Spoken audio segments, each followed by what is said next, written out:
वर्तमान हो, आपको मोदी से विरोध हो सकता है।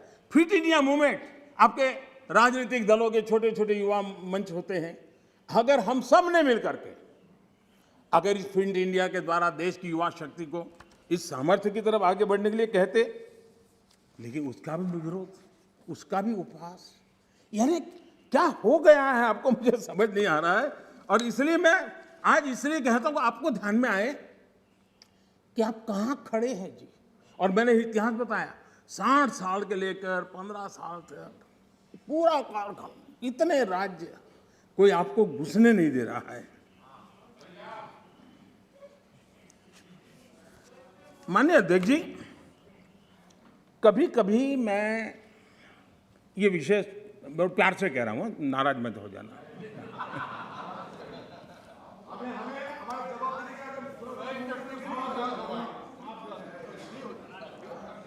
मुझे कभी कभी माननीय अध्यक्ष जी ये विचार आता है, उनके बयानों से, उनके कार्यक्रमों से, उनके कर्तृत्व से, जिस प्रकार से आप बोलते हैं, जिस प्रकार से मुद्दों से जुड़ते हैं, ऐसा लगता है कि आपने मन बना लिया है कि 100 साल तक सत्ता में नहीं आना है।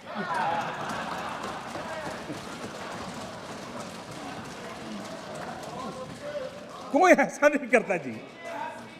थोड़ी सी भी आशा होती, थोड़ा सा भी लगता है हाँ यार देश की जनता फिर से फुलहार करेगी, तो ऐसा नहीं करते जी। और इसलिए खैर अब आपने ही तय कर लिया है 100 साल के लिए, तो फिर मैंने भी तैयारी कर ली है।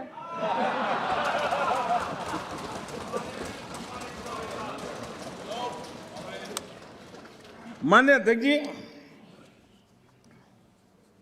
ये सदन इस बात का साक्षी है कि कोरोना वैश्विक महामारी से जो बनी स्थितियां, जो स्थितियां उत्पन्न हुई, उसको निपटने के लिए भारत ने जो भी रणनीति बनाई,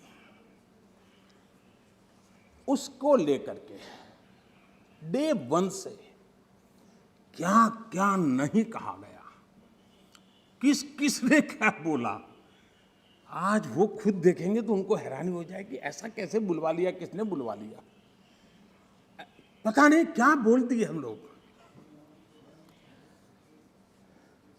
दुनिया के और लोगों से बड़ी बड़ी कॉन्फ्रेंस कर गए, ऐसी बातें बुलवाई गई ताकि पूरे विश्व में भारत बदनाम हो। खुद को टिके रहने के लिए आर्थिक आयोजन को भारत कैसे चल रहा है, माय गॉड क्या कुछ कहा गया, बड़े बड़े पंडितों ने क्या क्या कहा, पूरी आपकी इकोसिस्टम लग गई थी। हम जो भी समझते थे, भगवान ने जो समझ दी थी, लेकिन समझ से ज्यादा समर्पण बहुत बड़ा था जी। और जहां समझ से समर्पण ज्यादा होता है, वहां देश और दुनिया को अर्पण करने की ताकत भी होती है, और वो हमने करके दिखाया है।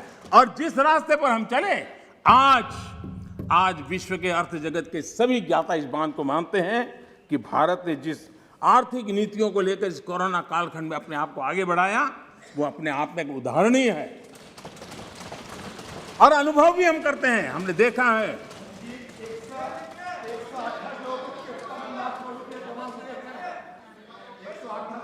माननीय जी, भारत आज दुनिया की, माननीय अध्यक्ष जी, भारत आज दुनिया की जो बड़ी इकोनॉमीज है, उसमें सबसे तेजी से विकसित हो रही बड़ी अर्थव्यवस्था है। माननीय अध्यक्ष जी, इस कोरोना कालखंड में भी हमारे किसानों ने रिकॉर्ड पैदावार की, सरकार ने रिकॉर्ड खरीदी की।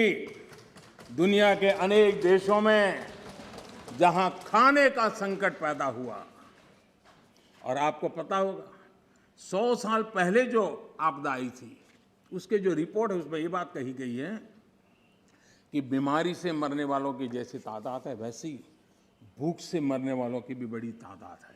उस समय के 100 साल पहले की रिपोर्ट में है। इस देश ने किसी को भूख से मरने नहीं दिया। 80 करोड़ से अधिक देशवासियों को मुफ्त राशन उपलब्ध कराया और आज भी करा रहे हैं। माननीय अध्यक्ष जी, हमारा total export historically highest record पर है और ये कोरोना काल में है। कृषि एक्सपोर्ट ऐतिहासिक रूप से टॉप पर पहुंचा है। सॉफ्टवेयर एक्सपोर्ट नई ऊंचाई तरफ बढ़ रहा है। मोबाइल फोन एक्सपोर्ट्स अभूतपूर्व वृद्धि हुई है। डिफेंस एक्सपोर्ट, कईयों को परेशानी हो रही है। ये आत्मनिर्भर भारत का कमाल है कि आज देश डिफेंस एक्सपोर्ट में भी अपनी एक पहचान बना रहा है। एफडीआई और एफपीआई, माननीय अध्यक्ष जी,